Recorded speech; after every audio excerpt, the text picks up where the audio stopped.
Is it your expectation, understanding you're not a part of the defense establishment, nonetheless, that we're going to do something or that there will be something done by the Saudis to respond?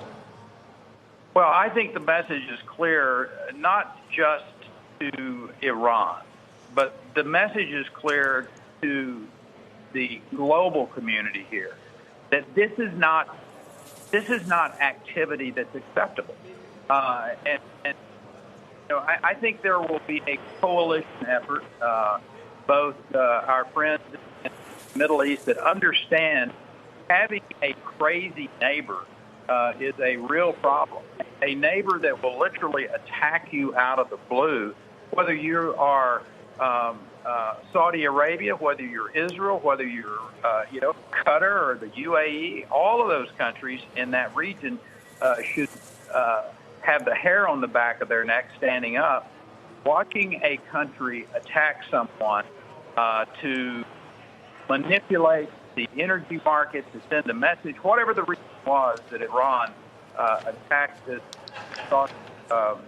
facility, it is a time for a coalition of sane, thoughtful, energy-producing and energy-consuming countries to come together and put a stop to Iran's malign activity. Yeah. Secretary Perry, I mean, this has been the market's biggest fear for years now, this idea that you could see a potential conflict in the Middle East that centers around oil. How real is that risk in light of the attacks we saw over the weekend? Well, here's the interesting thing. My bet is that there are people that have said if there were an attack like this, go to $100 oil. What we've seen is obviously a spike, but I think because of U.S. production, because the United States, under this administration in particular, has really pushed American resources to 36 countries on 5 different continents now, we can send the message that, yes, it's going to be a disruption for some period of time. Yes, there's going to be a spike in price, but not anywhere near as devastating as what some 5 years ago would have said, and quite frankly would have probably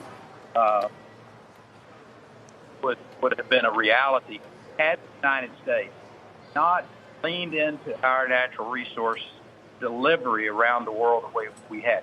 We've actually been planning for this, in a sense, because we've made our product available, LNG in particular. But today we're about a net, I think, 5 million barrels of oil exported a day out of the United States. So there's actually